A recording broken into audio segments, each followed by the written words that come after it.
व्यापार अच्छा रहेगा। सोना के ऐसे कहने पर मोती कहती है, मगर आप तो जानते हैं जंगल के रास्ते से तुम्हें जाना होगा और वहाँ पर लुटेरे आपको लूट लेंगे। अगर आपको लूटेंगे तो ग्राहक का सामान भी लूट जाएगा। फिर आप क्या वापस करेंगे? कौन सा सामान लेकर जाएंगे ग्राहक के पास? और पैसे नहीं मिलेंगे, ये बात भी याद रखना। मैं जानता हूँ मोती, मगर इस तरह डर कर बैठने से कुछ नहीं होगा। मुझे काम पर जाने दो, 4 पैसों की बहुत जरूरत है।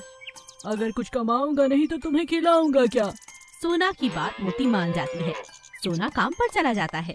अब हर रोज वो एक गांव से दूसरे गांव तक सामान ढोने का काम करता है।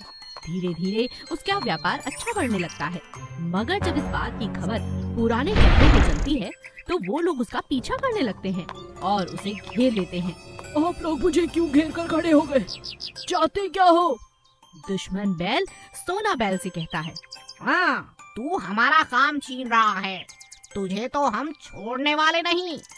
और इतना कहते ही दुश्मन बने हुए सारे बैल सोना की खूब पिटाई करने लगते हैं। सोना खून से लथपथ हो जाता है और अपना दम तोड़ देता है। वहाँ सोना की पत्नी मोती उसका बहुत देर से इंतजार कर रही थी, मगर सोना लौटकर ही नहीं आया। मोती बहुत परेशान हो जाती है और अपने दोनों बच्चों को घर अकेला छोड़कर सोना की तलाश में निकल पड़ती है। उसे रास्ते में सोना घायल और मरी हुई अवस्था में मिलता है। ये क्या हो गया आपके साथ? लगता है दुश्मन बैलों ने आप पर आक्रमण किया है। मैं तो पहले ही मना कर रही थी, ये काम मत करो। आपने अपनी जान दे दी, अपनी जान से हाथ धो बैठे आप। मोती बहुत रोती है।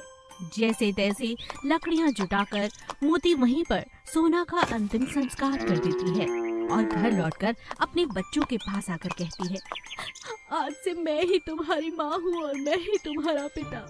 जो भी हो, मैं अपने पति की मौत का बदला जरूर लूंगी, मगर बदले का मतलब ये नहीं कि मैं उन बैलों की जान ले लूंगी। मैं कुछ करके दिखाऊंगी, अपना घर दोबारा से ठीक करूंगी, अपने बच्चों को आगे बढ़ाऊंगी।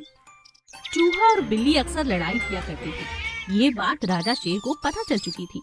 राजा शेर चाहता था कि दोनों की सुलह हो जाए और दोनों हमेशा हमेशा के लिए अच्छे दोस्त बन जाएं। बहुत सोचने के बाद राजा ने एक उपाय निकाला। सुनो चूहे, खरगोश और बिल्ली, देखो मैं जानता हूँ कि तुम तीनों बहुत ही अजीब किस्म के जानवर हो।